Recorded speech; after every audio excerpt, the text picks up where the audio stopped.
Live from Fargo and serving you on TV, online, and on the go. This is Valley News Live at 9 on Fargo CW.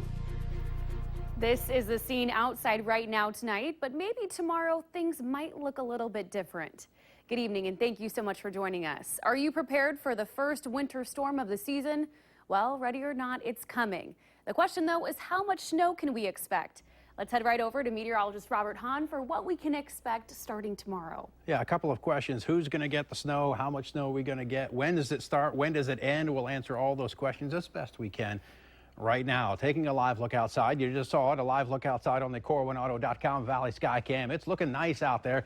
Pavement is dry, but by this time tomorrow, that may be a different story. 49 degrees. It feels just a touch cooler. 47 is what it feels like with a light northerly wind. These winds will really crank up as we head through the day tomorrow, increasing to 10 to 25 miles per hour with some gusts over 30 miles per hour, even windier still Thursday night and Friday. 37 in Langdon, 41 in Devil's Lake, also 41 down in the Wahpeton Breckenridge area and over in Bemidji. Winds right now light, but they're starting to pick up out of the northwest and our northwestern counties.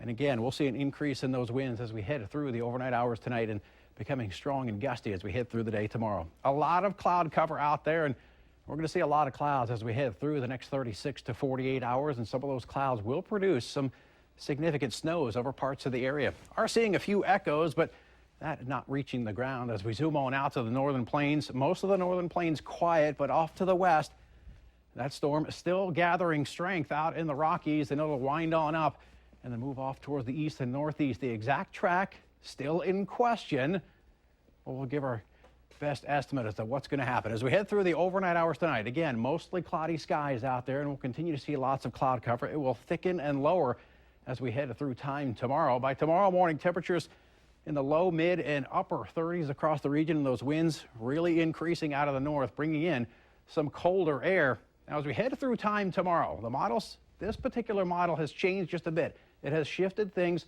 a little bit south, and a couple of models have indicated this. Are we going to jump on board with that? Well, not yet. Other models still have it further north in terms of the snow. But as we head through time tomorrow night and on into Friday morning, we'll continue to see that snow band slowly make its way off toward the east and the northeast. And by lunchtime, still in our eastern counties, and that'll continue to slowly make its way off toward the east. And again, a windy time of it as we head through tomorrow night and on into Friday. There are your snowfall estimates. Fargo, 4 to 8 inches of snow, although if model trends continue, we may have to push these snow amounts a little bit further off towards the south. But as it stands right now, the heaviest chance of snow for our eastern counties, some areas could see over a foot of snow. As it stands right now, winter storm watches in the yellow, blizzard watches further south, including the Fergus Falls area, the Wahpeton Breckenridge area, Sisseton, Hankinson, and points off towards the south. If you've got travel plans off towards the south, make sure you have that winter survival kit in your car no matter where you're traveling when it's snowing. First aid kit, blankets, water, high-cal food, some matches, flashlights, batteries, cat litter, shovel. All a good idea to have in your car anytime during the winter. Here in Fargo, we'll start off the day in the upper 30s. Not much of a warm-up. Some low 40s, and those winds are really cranking up as we head through your lunch hour. And by 5 o'clock, should start to see some flakes flying here in the Fargo-Moorhead area. Picture of the day, a beautiful country sunset. Thanks to Carol for sending that in. We're going to use that at the background to our 7-day forecast, and it's going to be a tough go of it, especially in the Southern Valley as we head through Thursday night and into the early parts of Friday. Low 40s tomorrow, low 30s Friday, cold over the weekend. Look at those early morning lows in the teens Saturday, Sunday, and Monday morning, and only a slow warm-up back into the mid to upper 30s Tuesday and Wednesday. So we'll continue to fine-tune this as we head through tonight. Hutch will have the latest at 10 o'clock, Lisa Green tomorrow morning and at noon, and then we'll be here all the time, all evening tomorrow night as the storm starts to really wrap into the area. It's good to know that you guys are always here no matter the time Oh yeah, of there's day. always one of us here. All right. Well, thank you, Robert. And as a reminder, with this storm coming, you can stay up to date on the weather conditions anytime where you are on your smartphone or tablet just by downloading the Storm Team Weather app. That way you can get the latest weather conditions and even follow the radar live. Just search VNL Weather in the App Store. Agents like the Minnesota Bureau of Criminal Apprehension and the Clay County Sheriff's Office were alerted of a threat that was targeted to Northwest Minnesota area schools today.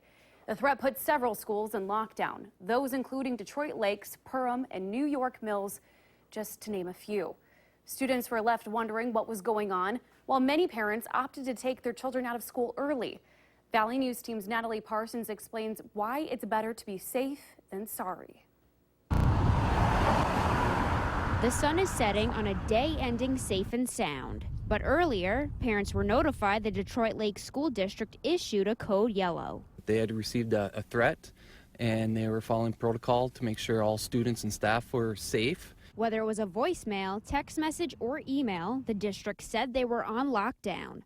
Classes and school operations were continuing to go on inside, but anyone looking to enter must be authorized at the door. School districts are put in a position anytime they hear anything threatening a student or teachers or staff, they need to follow protocol. Other parents had their concerns with this threat, being that the notice sent was vague and saying northwestern Minnesota. And in doing their own research, they found that other local public schools were not on lockdown. We're going to worry about the information that we have in Detroit Lakes. And we just felt like because of the ambiguity of it all, that we would take action. The Detroit Lakes superintendent says law enforcement did not give them specifics on this threat. And now the question of what tomorrow will bring is on the minds of many in this community. We'll be in touch with law enforcement tonight to make sure, has there been any progress made on identifying, or is there any closure on this? And then make decisions about, are we going to enact Code Yellow tomorrow morning. In Detroit Lakes, Natalie Parsons, Valley News Live. If you're not signed up for the Detroit Lake School District notification system, you can find that information at valleynewslive.com. And because this is still a developing story, be sure to stick with us for any updates. We now have some new information for you out of Grand Forks. The Grand Forks Alerus Center manager Cheryl Swanson has been fired. This comes to us tonight from the Alerus Commission member Hal Gershman.